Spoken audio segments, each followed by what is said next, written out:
Bem, pessoal, vamos iniciando.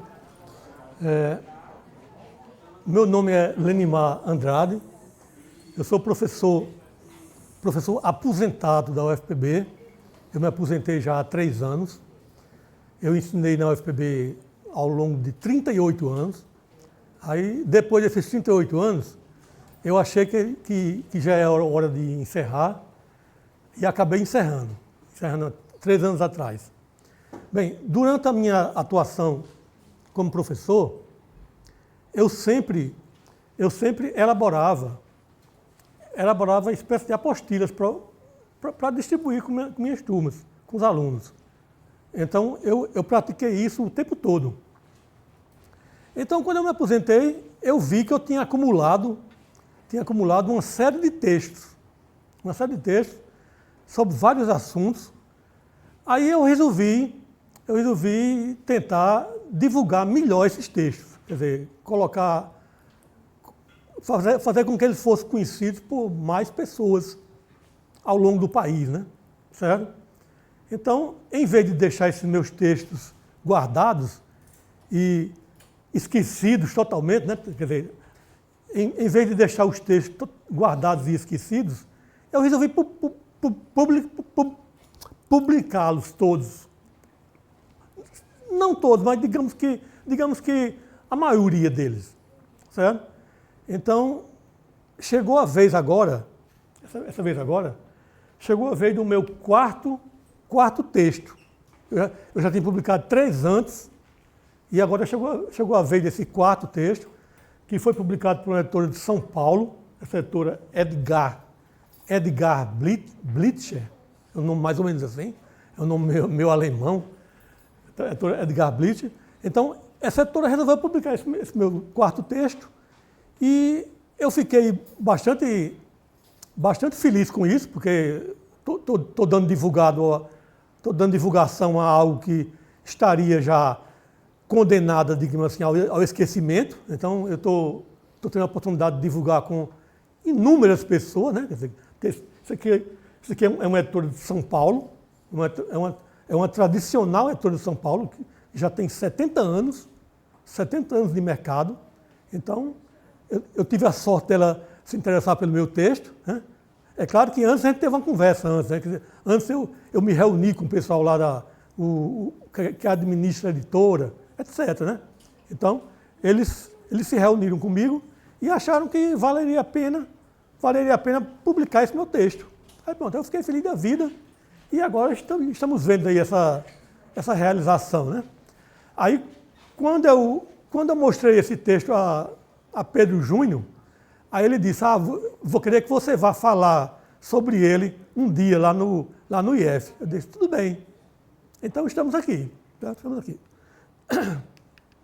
Bem, isso aqui é mais ou menos o índice do livro, né? É mais ou menos isso aí, sem mudar quase nada. E eu resolvi falar um pouquinho sobre esses temas, falar um pouquinho sobre cada tema. Não dá para falar muito, porque se você for falar muito, você ia passar 1 ano para falar isso. Isso aqui é assunto para 2 semestres, certo? Geralmente, você passa um semestre nessa parte inicial, você passa um semestre nessa parte inicial, que na UFPB chamam de matemática elementar. Então, você faz essa matemática elementar, você passa um semestre nela, aí depois passa outro semestre nessa introdução à álgebra, certo? Então, isso aí tem assunto para 1 ano inteiro. Tem 2 aulas por semana. É 1 ano inteiro, 2 aulas por semana. Então, é claro que eu não poderia falar aqui em 1 hora, eu não poderia falar em 1 hora assunto que a gente falou o ano inteiro, né? Então, eu vou apenas dar uma ideia assim, bem rápida, e vou destacar no final, principalmente nesse item aqui, nesse item de polinômios, vou destacar alguns problemas que eu considero interessantes e curiosos, que eu espero que vocês também considerem interessantes, certo? Então, essa parte inicial, ela é formada por são coisas conhecidas, conjuntos relações, funções, um pouco de aritmética e princípio de indução. Isso geralmente, tudo isso é visto em nível de ensino médio, certo? Aí você, quando entra na universidade, você vai cursar isso aqui em matemática elementar, aí você vê com mais detalhes, certo? Então, esses assuntos iniciais são todos conhecidos, sem dúvida. Não tem nada, não tem nenhum um conceito desse que seja considerado assim estranho, extravagante. Então, como eu não sabia, eu não tenho ideia do tempo que eu ia dispor aqui, certo? Então, eu acabei incluindo esses assuntos básicos aqui na apresentação. Mas agora que eu percebi qual era o tempo mesmo, eu percebi que não dá tempo, quer dizer, se eu for falar tudo isso, não dá tempo de jeito nenhum. Então, eu vou pular essa parte inicial, já que são assuntos conhecidos, seguramente são assuntos conhecidos de todos, então eu vou pular essa parte inicial e vou entrar direto aqui na parte de operações, certo? É uma questão só de administrar melhor esse tempo. Como eu não sabia o tempo que tinha, aí eu acabei preparando mais do que o necessário. Quer dizer, tem muito assunto sobrando aí, né? Então vamos começar de operações binárias. Então, deixa eu avançar aqui a parte, até chegar a operações binárias. Isso é a parte inicial. Pronto, operações binárias, isso aqui. Pronto, o que é uma operação? Bem, assim como tudo em matemática, uma operação é uma função. Tudo que se preze em matemática é função. Tudo. Certo? Então, uma operação é uma função. Agora, uma função de quê? É uma função de um conjunto A cartesiano A no próprio conjunto. Então, você pega um par de elementos, do cartesiano e associa um valor que a gente vai chamar aqui de x estrela y. Então, se essa operação eu chamar de operação estrela, asterisco, então eu vou pegar um par xy e associar a x estrela y. Então, essa relação de pegar um par e associar um valor é uma função que, nesse caso particular, a gente vai chamar de operação. É a operação no conjunto A. Então, uma operação binária, ou simplesmente operação, ela é uma função que associa os elementos do cartesiano aos elementos do próprio conjunto. Então, uma operação é uma função. Por exemplo, são exemplos de operações. Quer dizer, todo mundo conhece operações binárias. Na verdade, quando a gente começa a estudar na vida, desde menino, desde menina, você começa logo aprendendo algum tipo de operação, né? Quer dizer, você vai aprender a realizar algum tipo de operação. Geralmente operação de adição, né? Operação de multiplicação.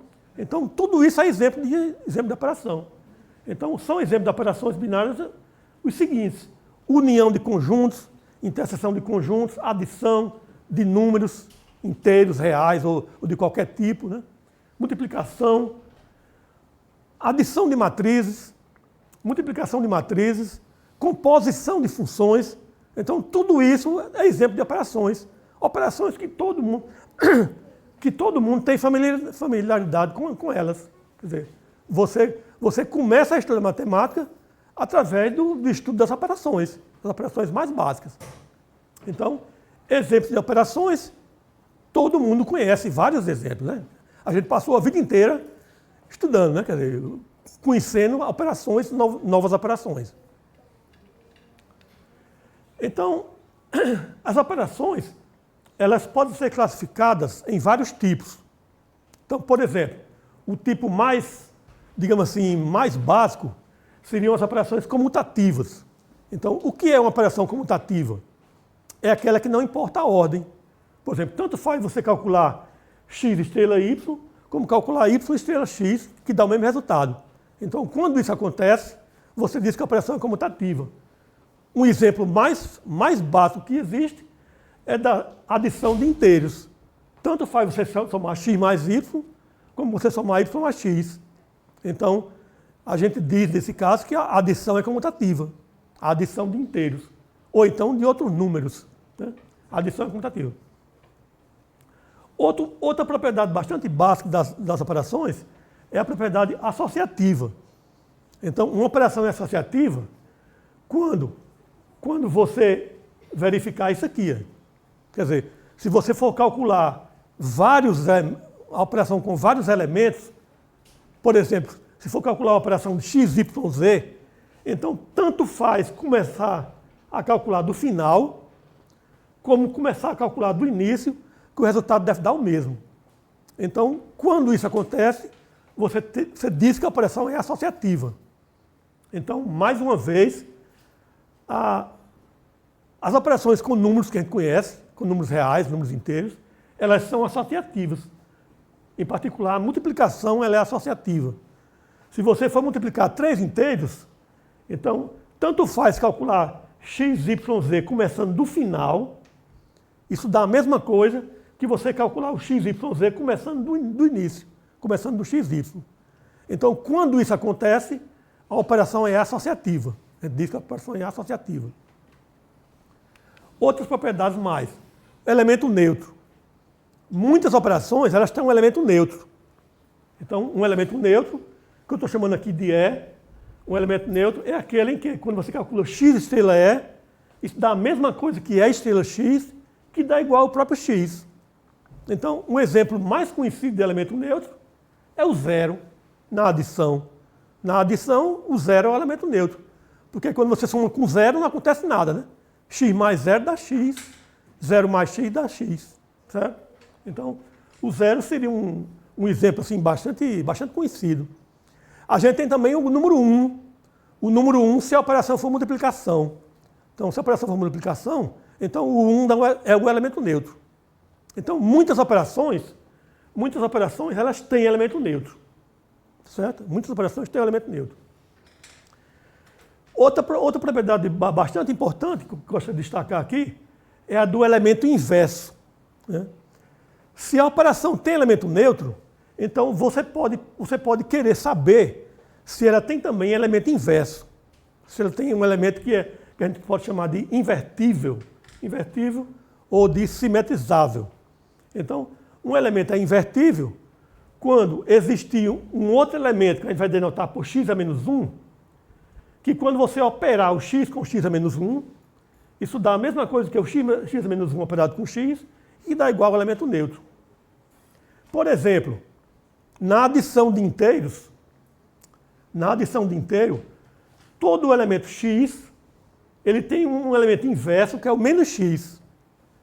Porque o que é que acontece com o menos x? O menos x é o seguinte, se você somar o menos x com x, não importa qual seja a ordem, isso dá sempre zero, dá o elemento neutro. Então, x somado com menos x dá igual a zero, que é o elemento neutro. Então, a gente diz que o menos x é o elemento inverso de x na operação de adição de inteiros. Certo? Mais outra propriedade de operações bastante importante é a distributividade. Então, quando você tem duas operações, aqui eu estou chamando de uma delas eu estou chamando de estrela e a outra eu estou chamando de um sinalzinho de mais circulado, né? Então você diz que essa operação ela é distributiva com relação a essa, quando acontece isso aqui, quando acontece essa igualdade e acontece também essa igualdade. Então, quando você verifica isso, você diz que uma operação é distributiva com relação à outra. O caso mais conhecido, mais uma vez, é o que acontece com a adição e multiplicação de inteiros. Então, quando você tem a adição e multiplicação de inteiros, e você calcular isso aqui, ó, x vezes y mais z, então isso aqui dá igual a isso aqui. Dá igual a xy mais xz. E se você tiver isso aqui dá xz mais yz. Então, quando isso acontece, a gente diz que a operação de multiplicação ela é distributiva com relação à operação de adição. Certo? Então, as operações em geral, elas têm várias características. Certo? Não é toda operação que tem todas as características. Algumas operações têm umas e outras não. Certo? algumas operações elas têm elemento neutro, mas não são distributivas, e por aí vai. Quer dizer, elas podem ter, uma dessas características, podem ter todas, certo?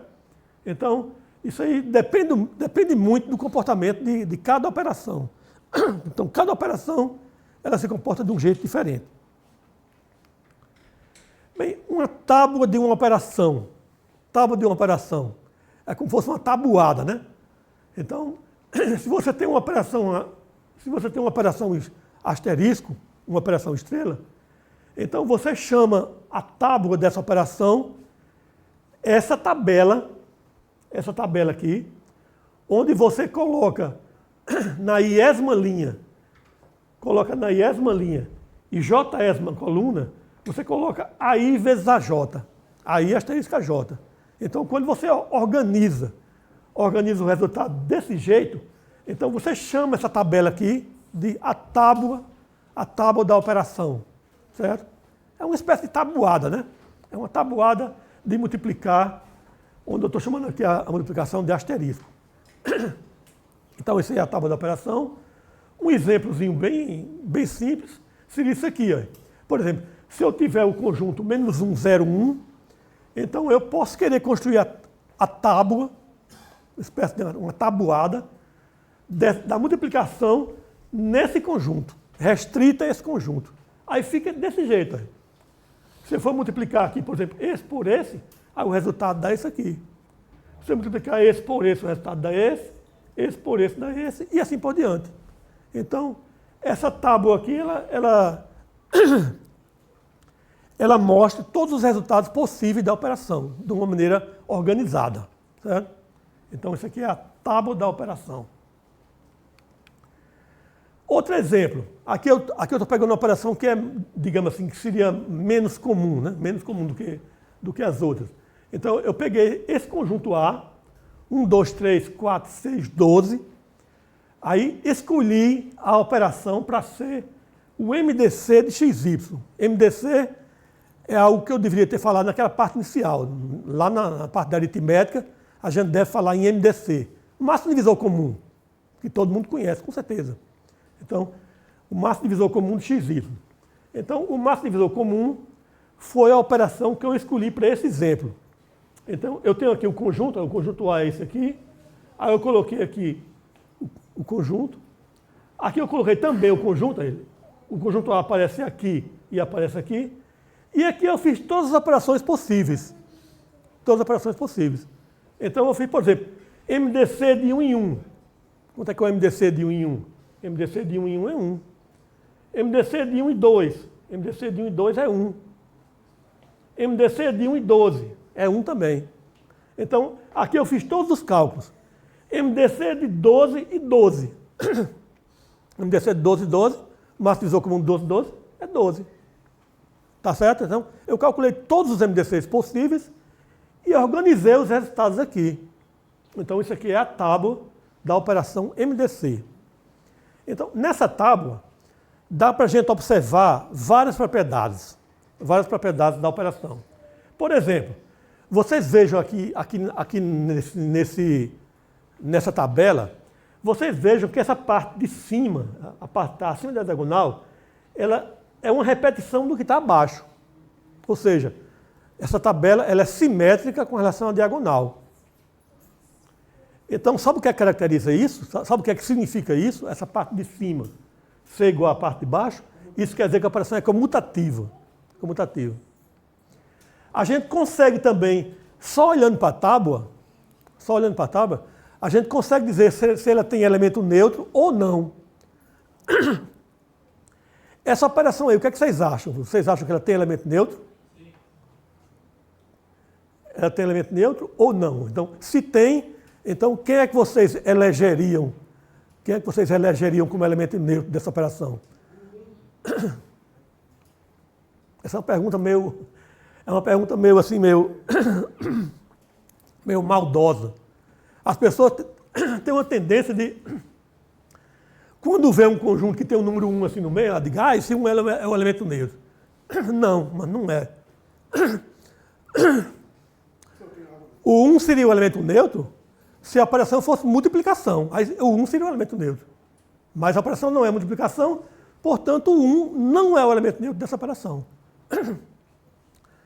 Sabe quem é o elemento neutro dessa operação? É o 12. Por incrível que pareça, né? Quer dizer, por incrível que pareça, o elemento neutro dessa operação MDC, nesse conjunto 1, 2, 3, 4, 6, 12, o elemento neutro é o 12. Então, o 12 é o elemento neutro. Sabe por quê? Porque o 12 é o único elemento que repete essa coluna. Essa coluna 1, 2, 3, 4, 6, 12. Se você procurar aqui na tábua, você vê que ela vai se repetir exatamente aqui. Então, isso caracteriza o elemento neutro. Então, o 12 é o elemento neutro. Se você olhar para a linha, do mesmo jeito, olha, essa linha 1, 2, 3, 4, 6, 12, ela se repete onde? Se repete na última linha. Então, esse elemento aqui é o elemento neutro. Então, essa operação aí, o elemento neutro dela é 12. Certo? Então, existem muitas operações extravagantes, né? Quer dizer, essa operação aí, ela foi um pouquinho surpreendente, né? Com essa história do elemento neutro igual a 12, né? Quer dizer, é um negócio meio surpreendente. Tá certo. Então, existem muitas operações extravagantes que as pessoas estudam às vezes, né?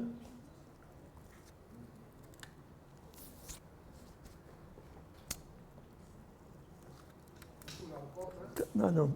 Está duplicado, aí eu me confundi aqui na hora.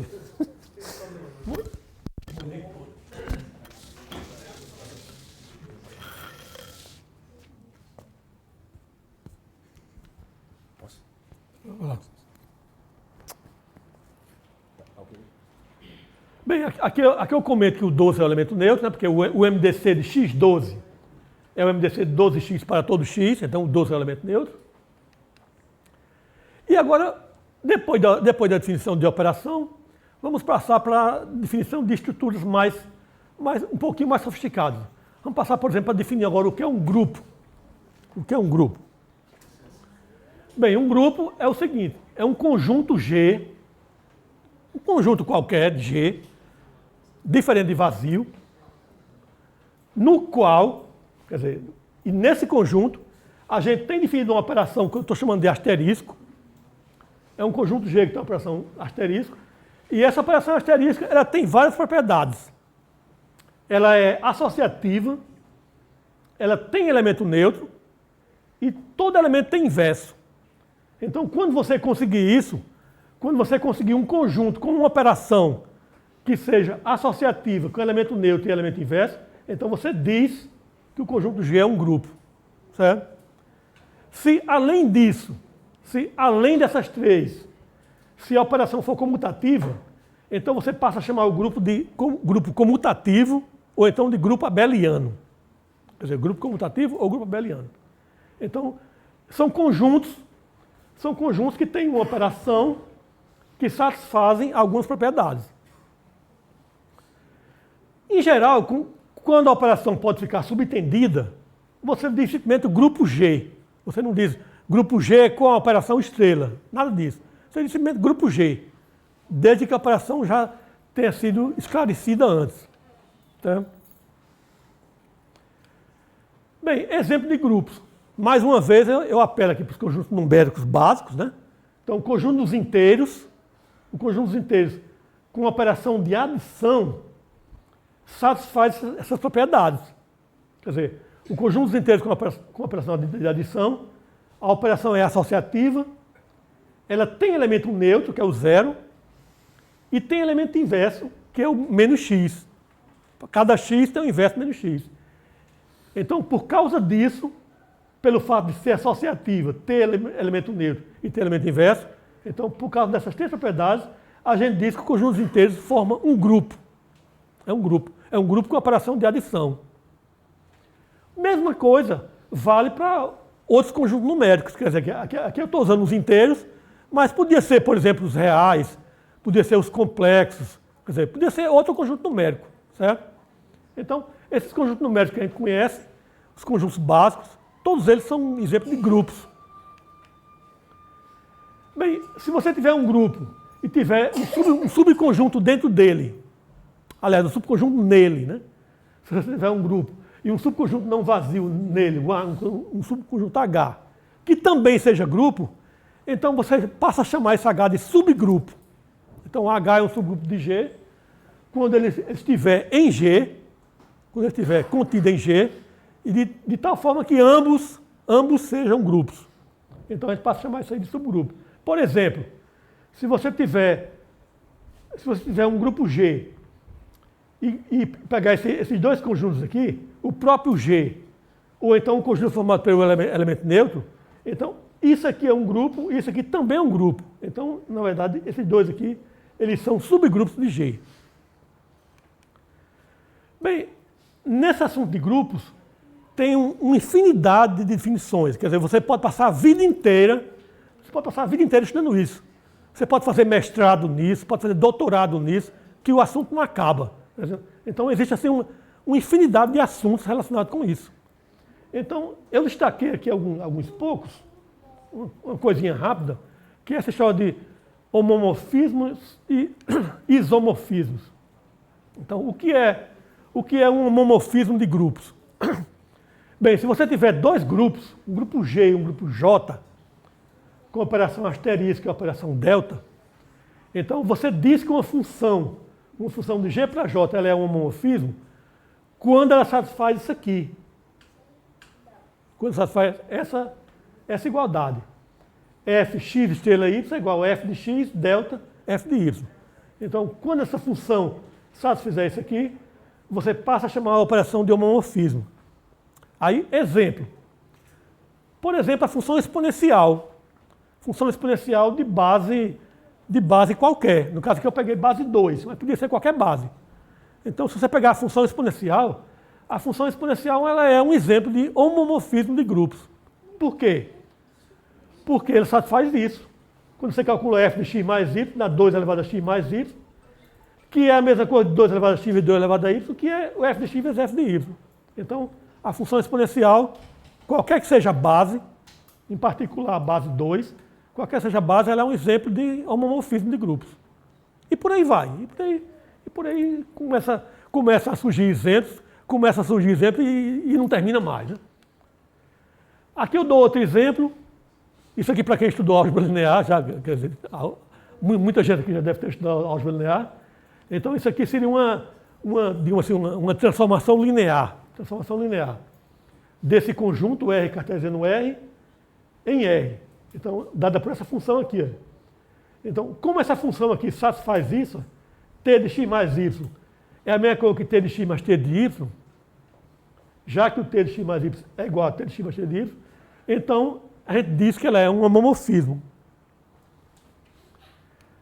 Bem, e por aí vai, né? E aí o assunto vai em frente. Aí você chega num assunto de anéis. Bem, anéis, ele é parecido com grupo, mas só que ele tem duas operações. Um grupo só tem uma operação. O anel tem duas. O anel tem uma adição e uma multiplicação. Bem, o que é que a gente exige para um conjunto ser chamado de anel? Um conjunto é um anel quando ele for um grupo abeliano com relação à adição, ou seja, quando ele satisfizer essas propriedades aqui todas, daqui até aqui, quando ele satisfizer essas quatro propriedades, além disso, a multiplicação tem que ser associativa e tem que ser distributiva com relação à adição. Então, quando você tiver essas propriedades todas, aí você passa a chamar o conjunto de anel. Aí, mais uma vez, qual exemplo de anel a gente conhece? O anel dos inteiros, conjunto dos inteiros, conjunto dos reais, certo? Tudo isso é exemplo de anel, certo? Bem, aí é o que eu digo aqui, né? Quer dizer, o conjunto dos inteiros é um exemplo de anel, o conjunto dos racionais, dos reais, complexos, tudo isso é exemplo de anel. Bem, aí chegou finalmente onde eu queria, quer dizer, o meu objetivo principal hoje era chegar aqui nessa parte de polinômios para a gente poder resolver alguns exercícios interessantes, né? Digamos assim. Bem, polinômio polinômio, todo mundo conhece polinômio, isso é um assunto que é estudado desde o ensino fundamental, né? Quer dizer, desde a 7ª série, que hoje chama de 8º ano, né? Quer dizer, desde o 8º ano que você fala em polinômios. Então, polinômio, a gente pode dizer que é uma expressão dessa forma aí, é uma expressão da forma A0 mais A1x, mais A2x2 mais ANXN, onde os coeficientes aí, eles pertencem a um anel. Esse anel pode ser um conjunto numérico, pode ser o conjunto dos inteiros, pode ser o conjunto dos reais, certo? Quer dizer, então, em geral, um polinômio é toda expressão dessa forma, na qual os coeficientes pertencem a um anel que é conhecido, né? Um anel previamente conhecido. Então, isso aí é um polinômio. Por exemplo, são exemplos de polinômios x² menos 5x mais 6, um polinômio bastante conhecido, né? Quer dizer, você certamente já se encontrou com ele antes, muitas vezes, né? Quer dizer, x2 menos 5x mais 6, que é o exemplo de polinômio. Ou então qualquer coisa, por exemplo, menos 4x5 mais 20x3, menos 11x mais 7, também é outro polinômio, certo? O conjunto de todos os polinômios, a gente denota assim, A de x. Então, esse A de x é o conjunto de todos os polinômios da variável x com coeficientes no anel A. Bem, você tem um mundo de definições aí envolvendo polinômios. Você tem a definição de operação de adição de polinômios, de multiplicação de polinômios, tem a definição de grau, né? Define o que é um grau de um polinômio, etc. Né? Quer dizer, tem muitas coisas a definir aí. Né? Então eu vou avançar um pouco, porque se a gente fosse ficar nessas definições, a gente não saía do canto. Né? Então eu vou pular um pouco para essa parte de raiz quadrada de polinômios, porque é um assunto que é muito desconhecido. Quer dizer, isso aí praticamente você tem que procurar muito. Tem que procurar muito para encontrar esse tipo de coisa aqui em algum livro. Tá? Esse chamado de raiz quadrada de polinômios é um assunto assim, bastante, digamos assim, incomum, digamos assim.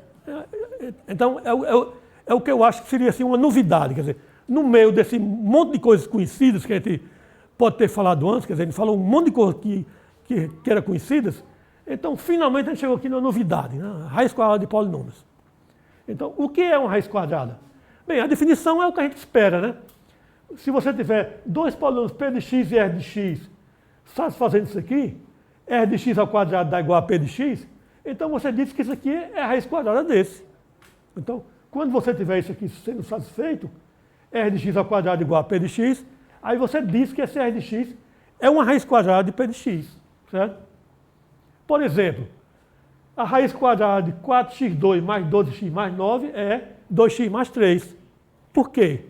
Porque aqui a raiz quadrada de 4x2 mais 12x mais 9 é 2x mais 3. É porque se você elevar isso aqui ao quadrado, se você calcular 2x mais 3 ao quadrado, dá exatamente 4x2 mais 12x mais 9. Certo? Então, a definição de raiz quadrada, ela é o que a gente espera que seja. Né? É a mesma definição de raiz quadrada de número. Agora, quando a gente estuda a raiz quadrada de número, eu não sei se hoje em dia ainda é assim, mas pelo menos antigamente que eu digo sei lá, uns 40, 50 anos atrás, quando a gente estudava a raiz quadrada, a gente tinha um algoritmo para calcular a raiz quadrada de inteiros. Tinha um algoritmo, todo livro trazia isso, né? O algoritmo para calcular a raiz quadrada de inteiros. Eu tenho a impressão que hoje em dia esse algoritmo ele foi simplesmente relegado assim ao esquecimento. Quer dizer, eu acho que ninguém estuda mais esse chamado de algoritmo de raiz quadrada. Né? Eu lembro que eu estudei, mas eu não lembro mais como funciona. Pois é uma coisa antiga. Por exemplo, você quer calcular a raiz quadrada de 2025. Aí você pega o algoritmo, aí faz umas contas lá e você termina achando, termina calculando. Tá? Então, aquele algoritmo da raiz quadrada que você estuda para inteiros, ele também funciona para polinômios. É o mesmo algoritmo, certo? É o mesmo algoritmo. Vamos ver aqui, por exemplo. Aqui eu descrevo como é que é o algoritmo, eu descrevo passo a passo. Descrevo. Então, isso aqui é a descrição do algoritmo, passo a passo. E aqui é um exemplo. Quer dizer, essa descrição que eu fiz antes foi só para chegar nesse exemplo. Então, eu quero calcular a raiz quadrada desse polinômio aí. Ó. Um polinômio já é até grandinho, né? Eu quero calcular a raiz quadrada de 9x4 mais 30x3 mais 13x2 menos 20x mais 4. Então, como calcular a raiz quadrada desse polinômio? Eu, particularmente, se eu fosse fazer, era pensar nisso como fruto de um produto notável. Pois é, produto notável. Só que isso geralmente não é fácil de você concluir, né? É. Então, aqui é o seguinte. A gente aplicou o algoritmo, que é o mesmo algoritmo que é ensinado para raiz quadrada de números. Certo? Só que ele é um algoritmo que ninguém usa mais, é um algoritmo esquecido, mas ele funciona. Então, vamos ver aqui como é que ele funciona. E é um algoritmo simples. Olha só. Quanto é que é a raiz quadrada de 9x4? A raiz quadrada de 9x4 é 3x2. Então, a raiz quadrada do primeiro termo, ela vai ser o primeiro termo da raiz. Então, a raiz de 9x4 é 3x2. Aí aqui, sabe o que é que eu faço? Eu pego o dobro o valor que tiver aqui, eu coloco aqui embaixo. Então, o dobro de 3x2 é 6x2. Então, ele dobra e desce para cá. 6x2. Aí agora, eu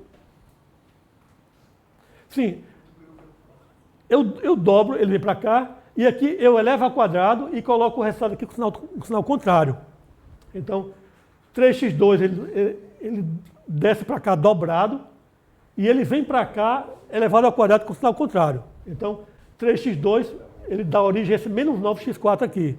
Aí eu vou e somo com a parte de cima. Aí ele cancela a parte de cima, aí fica isso aqui. 30x3 mais 3x2. Quer dizer, eu baixo aqui os vizinhos dele, né? Que é o que vem aqui na frente. Aí agora, já que eu dobrei aqui, eu peguei esse aqui e dobrei, aí eu vou agora e divido esse por esse. Eu divido 30x3 dividido por 6x2. Aí isso dá 5x. Aí eu somo com esse aqui e multiplico por 5x. E esse 5x ele sobe como sendo o segundo termo da raiz. Então, eu faço isso aqui agora, dá isso aqui. Aí eu pego isso, subtraio aqui. Quer dizer, eu pego esse resultado, trago para cá com o sinal contrário. Aí quando eu somar isso aqui, cancela. Aí fica esse aqui. Aí eu baixo esses dois. Aí eu pego o 3x2 mais 5x e dobro. Quer dizer, isso aqui desce para cá dobrado, né? Aí eu agora divido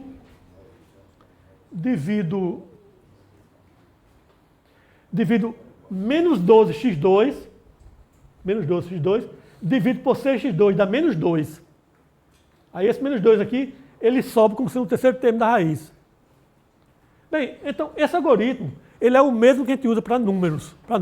É o mesmo algoritmo, certo? Então, quando a gente faz os cálculos aqui todos, dá resto zero, então isso quer dizer que a raiz é exata. Então essa raiz aqui, ela deu exatamente igual a isso aqui. Isso aí, dificilmente a gente conseguiria obter isso de outra maneira. Quer dizer, você, através de algum produto notável, alguma coisa assim, seria muito difícil. Enquanto que assim, se você conhecer o algoritmo, você, num instante, resolve isso aí. Vocês talvez estejam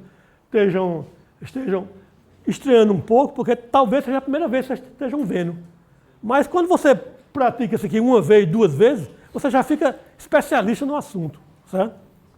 Então, esse algoritmo ele é de aplicação bastante simples. Eu, particularmente, nunca vi. Não, você tem que procurar muito. Você tem que procurar muito para você conseguir achar isso aí. É raro mesmo. E o que é melhor? E olha que eu tenho um livro da Índia, do Japão, Eu dos sei. Estados Unidos. É difícil. O que é melhor é que ele pode ser generalizado para outras raízes, por exemplo, a raiz cúbica, a raiz quarta. Você pode descrever um algoritmo semelhante a esse para calcular outros tipos de raiz. Isso está no seu livro? Tá.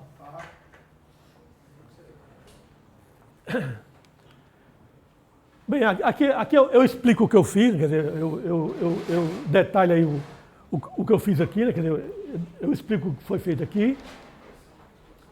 E esse problema de cálculo raiz quadrada, ele pode aparecer de forma disfarçada. Por exemplo, você pode ter esse problema assim, fatora esse polinômio aqui, ó.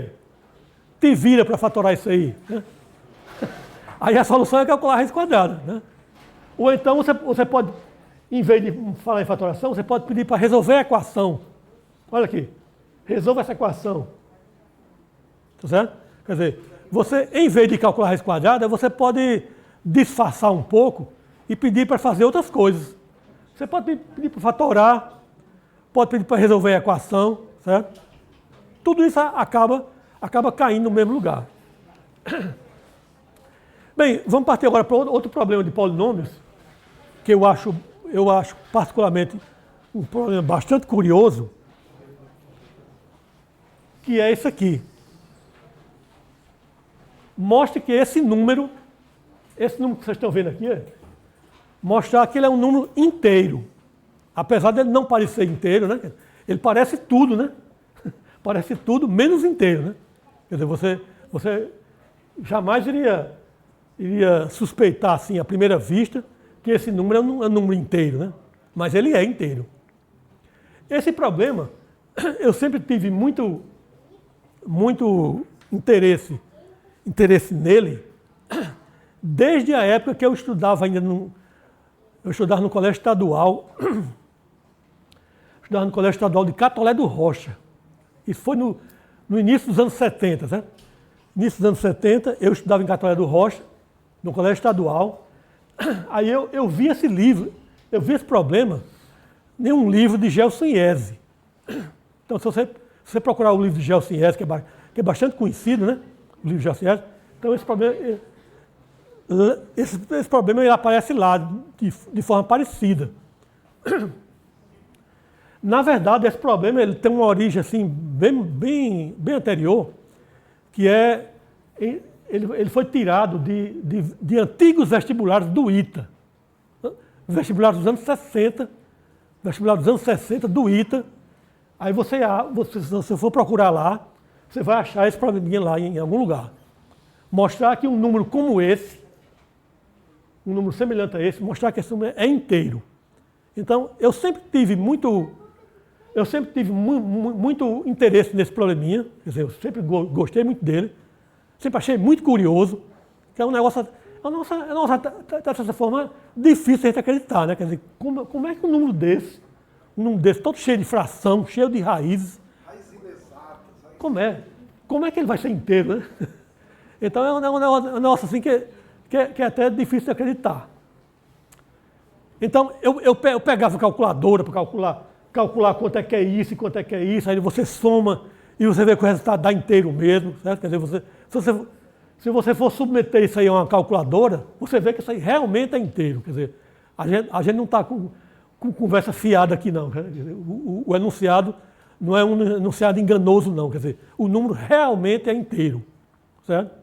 Então, eu sempre achei esse problema muito curioso, quer dizer, desde várias décadas atrás, muitas décadas atrás, eu sempre achei esse problema muito curioso. E aqui estou eu falando nele mais uma vez na vida, né? Quer dizer, eu já falei nele assim inúmeras vezes na minha vida, né? Quer dizer, inúmeras vezes. E aqui mais uma vez falando nele. Então, como é que a gente consegue resolver esse probleminha? Da seguinte maneira. Eu vou chamar isso aqui de A, e eu vou chamar isso aqui de B, conforme eu estou dizendo aqui, né? Vamos chamar isso aqui de A e isso aqui de B. Então, na verdade, a gente quer mostrar que esse x igual a mais B, a gente quer mostrar que x é inteiro. O A mais B é inteiro. Agora, o que é que eu sei? O que é que eu posso deduzir a partir daí? Bem, se x for A mais B, aí você elevar o cubo porque você vê logo aqui uma raiz cúbica, então, quando você vê uma raiz cúbica, você fica logo com vontade de elevar o cubo, né? Quando você vê uma raiz cúbica, você diz, vamos levar assim aqui o cubo para ver o que acontece. Vamos levar o cubo. Então, como eu vi aqui esse cubo, essa raiz cúbica, aí eu fiquei com vontade fiquei com, digamos assim, eu fiquei com curiosidade, né? Fiquei curioso para saber quanto é que era x ao cubo. X ao cubo.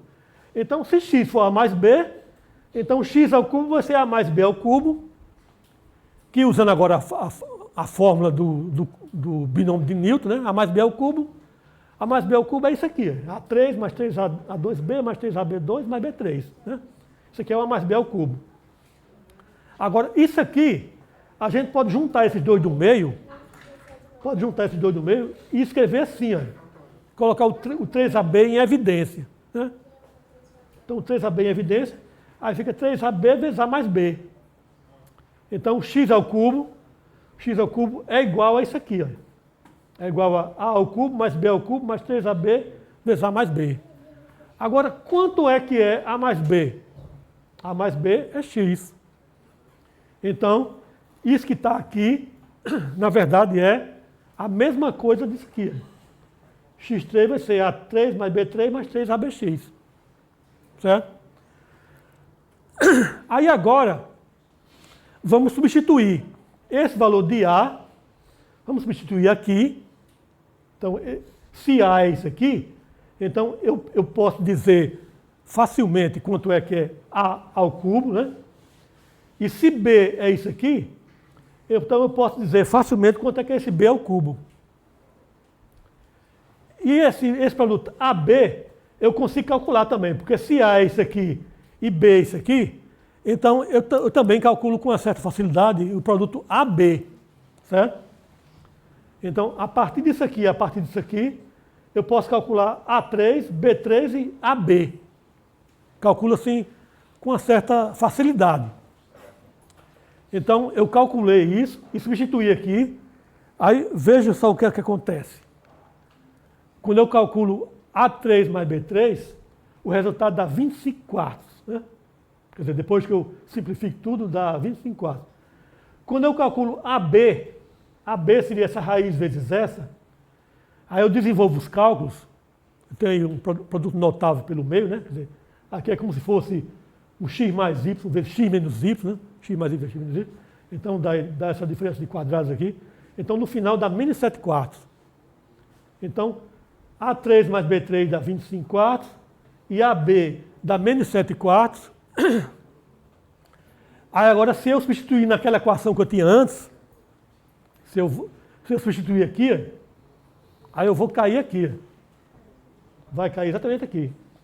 x3 vai ser 25 quartos mais 3x vezes menos 7 quartos. Aí eu simplifico isso aqui, aí isso vai dar o quê? Vai dar essa equação. Quer dizer, depois que eu multiplico por 4, depois que eu organizo os termos aí, então isso aqui leva a isso aqui. 4x3 mais 21x menos 25 igual a 0. Aí eu vou e resolvo essa equação.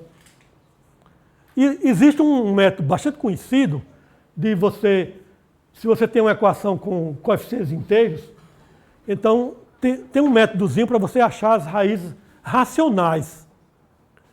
Como é que você acha as raízes racionais?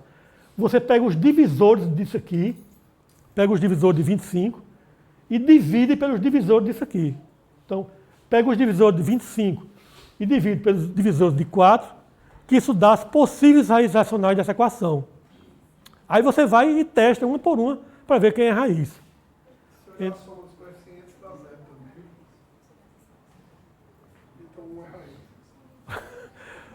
Pedro Júnior já está dizendo aqui que o 1 é raiz. Por quê? Por que o 1 é raiz? Porque ele já observou que 4 mais 21 menos 25 dá igual a 0. Então isso caracteriza que o 1 é raiz. Né? Então o 1 é uma raiz dessa equação, que é a minha próxima conclusão aqui. Ó. Testando uma por uma, temos que x igual a 1 é uma raiz racional da equação. Certo? Aí agora, se isso aqui é uma raiz da equação, então se eu pegar a equação e dividir por x menos 1, isso vai levar a outra equação de segundo grau, que vai dar as outras duas raízes. Então, quando eu pegar a equação dada, dividir por x menos 1, eu vou chegar nisso aqui, e isso aqui é uma equação que não tem raiz real, só tem raiz complexa. Então, o x igual a 1 é a única raiz, quer dizer, além de ser uma raiz da equação, ele é a única raiz real. Como esse número aqui ele é um número real, porque ele só envolve raiz cúbica de números positivos ou negativos, né? Como esse número aqui é real, e essa equação, e ele é raiz dessa equação, que por sua vez só tem a raiz 1, só tem a raiz 1, então ele tem que ser igual a 1. Então esse número é igual a 1. Então o número ele é realmente inteiro, ele é inteiro e ele é igual a 1. Certo? Ele dá igual a 1. E você pode comprovar isso. Você pode pegar uma calculadora, pode pegar um computador e mandar calcular essa raiz cúbica, e depois calcular essa raiz cúbica aqui, e quando você somar os dois, vai dar 1. Se não der igual a 1, ela dá igual a 0,99999, dá uma dízima periódica de 9. Né? Bem, pessoal, então, o problema é esse, quer dizer, que é um problema velho conhecido, quer dizer, um problema que vem rolando aí desde os anos 60, talvez até antes, quer dizer, dos anos 60 foi quando eu tomei conhecimento dele, né? Quer dizer, talvez seja bem mais antigo, inclusive. Então, o problema é esse. Primeiro, sugere uma fórmula resolutiva da equação do terceiro grau. Exatamente, é isso mesmo.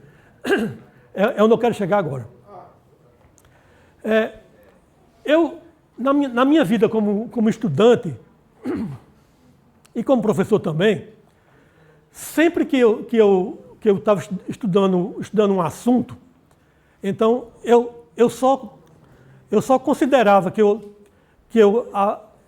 estava dominando o assunto mesmo, quer dizer, eu só ficava satisfeito quando eu conseguia elaborar problemas daquele assunto. Enquanto eu não conseguisse elaborar problemas daquele assunto, eu achava que eu não estava sabendo ainda. Quer dizer, não estava bom. Então, esse problema, eu sempre achei ele muito curioso. Então eu digo, eu quero inventar um problema parecido com esse também, que seja meu. Quer dizer, esse problema aqui, eu posso ser tirado num livro, né? Posso ser tirado num livro, mas eu não quero mais ele. Eu quero agora fazer o meu próprio problema, parecido com esse. Então, eu sempre me comportei dessa forma. Então, sempre que eu gostava de um assunto, então eu só dava o assunto por encerrado quando eu soubesse criar problemas daquele modelo, né? Daquele jeito. Então, como é que vocês acham que esse problema aqui, como é que ele foi elaborado? Quer dizer, como vocês acham que esse problema foi elaborado? Será que foi chutado assim? Quer dizer, eu fui escrever raiz cúbica de 25 oitavos, quer dizer, será que surgiu assim do nada? Quer dizer, caiu do céu isso aí? Claro que não, né? Se você for chutar um problema desse, dificilmente você vai conseguir chutar o número inteiro, né? Não é? Então, é claro que esse problema, ele não é feito chutando 25, chutando 8, chutando 11, nada disso, né? Se você fizer isso, você vai obter um número aí bem extravagante, né? Que é muito diferente do inteiro. Então, como é que a gente constrói um problema desse? Da seguinte maneira. Olha aqui.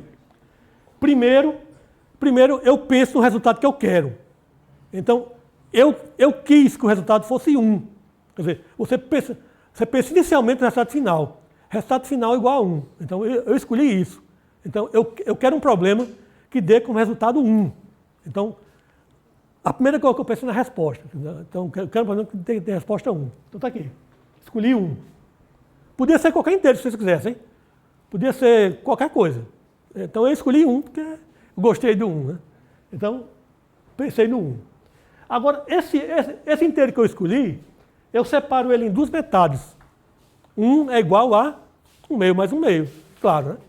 Se você for pegar um número e dividir assim em duas metades, então o 1 é igual a 1 meio mais 1 meio. Aí agora eu pego cada parcela dessa, 1 meio e 1 meio, e dou uma complicadazinha nela. Quer dizer, eu complico essas parcelas. Elas estão simples demais, né? 1 igual a 1 meio mais 1 meio está simples demais. Então, vamos complicar mais um pouco isso aí. Vamos complicar um pouco. Então, eu complico da seguinte forma. Eu vou somar um número irracional à primeira parcela, e na segunda parcela eu vou subtrair o mesmo número irracional. Aí você escolhe um número irracional qualquer, eu escolhi raiz de 2. Mas podia ser qualquer outro. Então você pensa num número irracional que seja de sua preferência. Aí você soma aqui, ó, um meio mais o número racional que eu escolhi assim, sem nenhum critério, simplesmente porque eu simpatizei com raiz de 2, aí somei raiz de 2. Então somei aqui raiz de 2 e aqui eu subtraí. É claro que eu não terei nada, né? Isso aqui continua dando igual a 1, né? Continua, né? Não é? Aí agora o que é que eu faço? Agora eu complico mais ainda as parcelas, quer dizer, está aqui essa parcela, está aqui essa parcela, e agora eu dou mais uma complicada nelas. O que é que eu vou fazer? Eu vou agora pegar cada parcela e vou elevar ao cubo e tirar a raiz cúbica, ao mesmo tempo. Elevar ao cubo e tirar a raiz cúbica equivale a não fazer nada, né? Quer dizer, você mantém a parcela lá, simplesmente você eleva ao cubo e tira a raiz cúbica. E aqui também, elevar ao cubo e tirar a raiz cúbica. Aí você agora desenvolve esse cubo e desenvolve esse cubo. Aí você chega no final, chega nisso aqui. Aí o problema está pronto. Aí é só enunciar. Quer dizer, primeiro você pensa em toda a solução, aí por último você pensa em enunciar o problema. Aí como é que é o enunciado? Mostre que esse número aqui é inteiro. Se eu quisesse, eu podia assim, mostre que ele é igual a 1. Mas eu não quis mostrar o 1, eu quis apenas mostrar que ele é inteiro. Então, mostre que esse número aqui é igual a um número inteiro. Pronto. Então é assim que você enuncia, é assim que você cria um problema desse. Bem, então, sempre que eu me interessava por um problema, eu sempre praticava isso. Quer dizer, eu tinha que elaborar os meus problemas daquele assunto, certo? Quer dizer, eu não me contentava simplesmente em copiar o problema de outros livros, não. Eu tinha que inventar os meus próprios problemas. E é um negócio extremamente simples, né? Quer dizer, é extremamente simples de você pensar nisso, né? Bem, eu posso contar mais um pouco ainda? Então, pelo que eu estou vendo, o assunto aqui que eu preparei dá para falar assim, no mínimo umas 2 horas, no mínimo. Então, eu vou falar só mais um itemzinho, para concluir isso aqui. Bem, ainda com relação a esse mesmo tipo de problema, eu vou agora, quer dizer, ainda com esse mesmo espírito, né? Espírito de resolver problemas parecidos com esse, eu vou agora partir para resolver esse problema aí. Calcule M e N em função de A e B, de tal forma que isso aqui seja a raiz dessa equação. Se você olhar o problema anterior, você vai ver que isso aí tem tudo a ver com o problema anterior. Quer dizer, esse número aqui, ele é do mesmo formato daquele número anterior, né? Quer dizer, é o número da mesma família, né? Do anterior, mesmo formato. E essa equação aqui, ela é uma equação que tem o mesmo formato daquela equação que a gente resolveu anteriormente. Então, aqui eu estou mais ou menos continuando o que eu havia feito antes. Estou dando prosseguimento ao que eu havia feito antes. Então, vamos achar MN de tal forma que isso aqui seja a raiz dessa equação. Aí, se eu conseguir isso, então, na verdade, eu vou estar obtendo uma fórmula para resolver esse tipo de equação.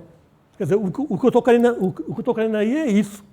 Eu estou querendo achar uma fórmula desse jeito, para resolver esse tipo de equação. Então, no item B, eu quero usar o que eu obtive em A para resolver uma equação aqui. x3 mais 5x mais 2. Certo? Então, vamos ver. A gente procede do mesmo jeito do exercício anterior. Quer ver? Vamos ver aqui como foi que eu fiz isso. Olha aqui. A primeira raiz eu chamei de R, a segunda raiz de S. R e S. Aí, sabendo que R mais S ao cubo é igual a isso aqui, aí eu calculei quanto é que é o x ao cubo. Então, o x ao cubo vai dar isso aqui, que você simplifica, vai simplificando, até chegar nisso aqui. Então, você calcula x ao cubo, aí no final chega isso. Aí você compara com a equação que você tinha lá no enunciado. A equação, ela diz que isso aqui é o A e isso aqui é o B. Então, é A e B. Aí você obtém isso. Você obtém isso aqui, aí dá o valor de M, e daqui você tira o valor de n. Então você calcula o m e o n, que era o objetivo da questão, era calcular m e n em função de a e b. Então o m é menos b sobre 2 e o n é isso aqui. Aí quando você joga lá no x, aí obtém isso aqui, que na verdade é a fórmula para resolver aquela equação. Vamos voltar aqui para... Para quem não conhecia, né? Pois é. Então, o x, na verdade, é a raiz dessa equação. Então, a equação é desse formato aqui. Então, o que a gente obteve aí foi a fórmula de resolução, dessa equação do terceiro grau. Certo? Aí agora eu posso aplicar essa fórmula aí para resolver qualquer equação desse formato. Em particular, posso aplicar para essa equação aqui. Ó. Então, se eu aplicar a fórmula que eu obtive no item A para essa equação aqui, eu obtenho isso. Então, essa aqui vai ser a solução da equação. Agora, ao contrário daquela anterior, a anterior que deu um número como esse, que é inteiro, esse aqui é um número irracional, certo? Esse aqui não é inteiro, não. A gente pode mostrar que esse número aqui, ele é irracional. É até fácil você obter isso, sabe por quê? Porque você sabe que ele é raiz dessa equação. E essa equação aqui, as raízes racionais são os divisores de 2. Os divisores de 2 são quais? Mais ou menos 1, mais ou menos 2. Aí você testa mais ou menos 1, mais ou menos 2, você vê que nenhum é raiz. Nenhum é raiz dessa equação. Consequentemente, isso aqui tem que ser irracional. Então esse número aqui, ele justifica realmente a aparência dele. Né? Quer dizer, ele não só parece irracional, mas como ele é irracional mesmo. Né? Porque o grau da equação é 3, portanto tem uma raiz real. Né? Exatamente, tem uma raiz real. Né? Bom, pessoal, então eu poderia continuar falando aqui muito mais tempo ainda, mas eu acho que já é bom ir encerrando por aqui. Sim, aqui eu comento que a raiz é racional, né? Sim, agora, deixa só eu... Bem, esse exercício de revisão eu vou pular, que ele ficou um pouco longo. Então, eu vou partir para esse finalzinho aqui, esse teste de múltipla escolha, em particular esse aqui. Oficialmente, nosso horário é ir até perto das 6 horas, o senhor pode ficar à vontade.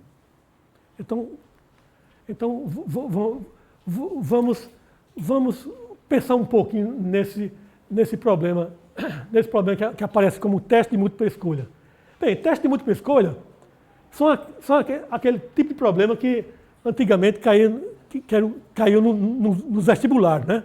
Hoje em dia eu não sei como é que estão as coisas, se eles continuam caindo nos concursos, nos exames, mas antigamente os testes de múltipla escolha eram, digamos assim, a cara dos vestibulares.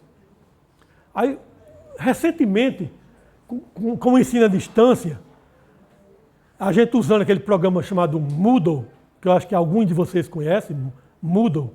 Então, no Moodle, a gente fazia muito esse tipo de problema, né? Quer dizer, muito teste de múltipla escolha. Então, foi por causa disso, quer dizer, foi por causa de, houve um ressurgimento desse tipo de problema com o Moodle, com o ensino à distância, que eu coloquei um capítulo sobre só de teste de múltipla escolha. Então, nesses testes de múltipla escolha, eu separei aqui para mostrar a vocês aqui, dois deles só. Eu acho que eu coloquei algumas dezenas aí, não lembro quantos, acho que foi uns 80, talvez parece. Tem uns 80 testes. Aí eu destaquei dois para mostrar a vocês aqui agora. O primeiro é esse. Vamos ver se vocês acham esse para mim é curioso. Eu defino aqui uma função f de x, e defino aqui uma função g de x. Agora note que essas funções, elas têm a seguinte particularidade. A função f ela depende da g, a função f depende da g, e por sua vez a função g depende da f. Então elas são mutuamente recursivas, né? Mutuamente recursivas, uma depende da outra. Agora eu quero calcular alguns valores aqui. Por exemplo, eu quero calcular f de 0 e g de 2. Será que vocês conseguiriam responder quanto é que é esse f de 0 e esse g de 2? O f de 0 parece que é bem imediato, né? O f de 0 é quanto? O f de 0, você vai seguir essa regra aqui, né? Porque o 0 é menor do que 3. Então o f de 0 vai ser g de 7. O f de 0 é igual a g de 7. Agora, quanto é que é o g de 7? É o F de 2. O g de 7, você joga aqui o 7, aí vai ficar f de 2. E o f de 2 aqui dá quanto? G de 9. O f de 2 é o g de 9, e o g de 9 aqui dá igual a F de 4. f de 4, e o f de 4 aqui dá 2 vezes 4 ao quadrado, mais 4 mais 1. Aí matou. Então dá 16, 32, 32 mais 37. Então só pode ser essa letra E, né? Aí depois calcular o g de 2, mas como o f de 0 já matou a questão, né, que é essa daqui, então o g de 2 só pode ser 22. Então eu achei esse tipo de função bastante curioso, né? Mas no livro tem muitos probleminhas desses? Não, esse é único. Mas o livro tem testes assim? Esse teste foi tirado do livro. Ah, foi tirado. Foi tirado do livro. Agora, outro problema como esse, não. Isso aqui é do tempo que eu estudava linguagem de computação, uns 30 anos atrás. 30 anos, pelo menos. Então, lá em computação você se encontra muito com essas funções desse tipo, né? Funções recursivas. Bem, mais um testezinho. Agora é um teste a respeito de uma operação. Vamos considerar essa operação x quadrado aqui, né? O x é um quadradinho, definido sobre um conjunto A, que não é nem numérico, quer dizer, um conjunto A que é formado aí por uns símbolos quaisquer, né? Naipes de baralho, né? Assim, uma copa, uma espada, um ouro e um paus aqui. Né? O conjunto A não é nem um conjunto numérico, nem nada, né? É um conjunto assim, bastante genérico, digamos assim, né? Então, eu tenho aqui uma operação definida nesse conjunto genérico, e essa operação ela tá definida por essa tábua. Né? Eu digo aqui quanto é que é a tabuada dela. Então, a tabuada dessa operação, nesse conjunto, é essa daqui. Quer dizer, a gente está dando como sendo essa. Já sei que é o elemento neutro. Então, eu quero saber quem são esses elementos aqui. O elemento inverso do ouro, né? Quem será o inverso do ouro? E quem será o cubo, né? O cubo do paus, né? O paus elevado ao cubo. E quem é o inverso do ouro? Bem, como o Pedro está antecipando aqui, ele está dizendo que já descobriu que é o elemento inverso dessa operação. O elemento neutro, né? O elemento neutro. Eu vi que era o coração. O elemento neutro vai ser onde isso aqui se repetir. Então, isso aqui está repetido aqui. Então, o elemento neutro é esse aqui. É o coração. Exatamente. Tanto na coluna como na linha. Né? Então, isso aqui é o elemento neutro. O elemento neutro vai ser esse coraçãozinho aí, o copa, né? Agora, elemento inverso. Elemento inverso, o elemento inverso disso aqui é o elemento daqui, que quando você multiplicar por esse, dá o elemento neutro. Então, só pode ser ele mesmo. Então, o ouro vezes ouro dá copas, então, que é o elemento neutro. Então, o inverso disso aqui é ele mesmo. O inverso do ouro é o próprio ouro. E quanto é que é o paus ao cubo? Paus ao cubo é só você olhar a tabela, né? Por exemplo, paus vezes paus dá paus ao quadrado, né? Dá o ouro. E agora, quanto é que é o ouro vezes paus? O ouro vezes paus dá espada. Então, o paus ao cubo é igual a espada. Então, pronto, está resolvido o probleminha. Esse exemplo eu achei ele bonitinho, porque ele não envolve nada de conjunto numérico, né? Quer dizer, uma coisa bem genérica. Então, isso mostra que isso que a gente estuda em álgebra não é uma coisa restrita a conjuntos numéricos. Você pode ter conjunto de qualquer coisa. Você pode ter conjunto de pessoas, conjunto de, sei lá, de desenhos quaisquer aí. Né? Conjuntos quaisquer. Uma coisa bem genérica mesmo. Então, por isso eu acho esse tipo de exemplo bastante interessante. Uma vez um programa parecido. Parecido. Bacana, é uma raridade, né? Caiu uma coisa, mas quando cai, testa bem Pois é, pois, independentemente de quantidade. exatamente. E da operação. Pois é. E você tem que estar sabendo a teoria direitinho, porque senão não resolve. Como é que você vai ter iniciativa de achar o elemento neutro aqui dessa tabela? Né? Você tem que estar sabendo do assunto. Então, o elemento neutro, por que ele faz necessário? Porque eu falei aqui inverso. Falou inverso, tem que ter elemento neutro. Né? Tem que ter. Bem, pessoal, então, eu vou parar por aqui, porque realmente eu fiquei bastante desgastado aqui, com a garganta bastante desgastada. Acho que é coisa de velho já. Eu não sou nem um jovenzinho mais. Então, vou parar por aqui. Espero que vocês tenham detectado alguma coisa aí minimamente interessante. Sabe? Obrigado. Obrigado.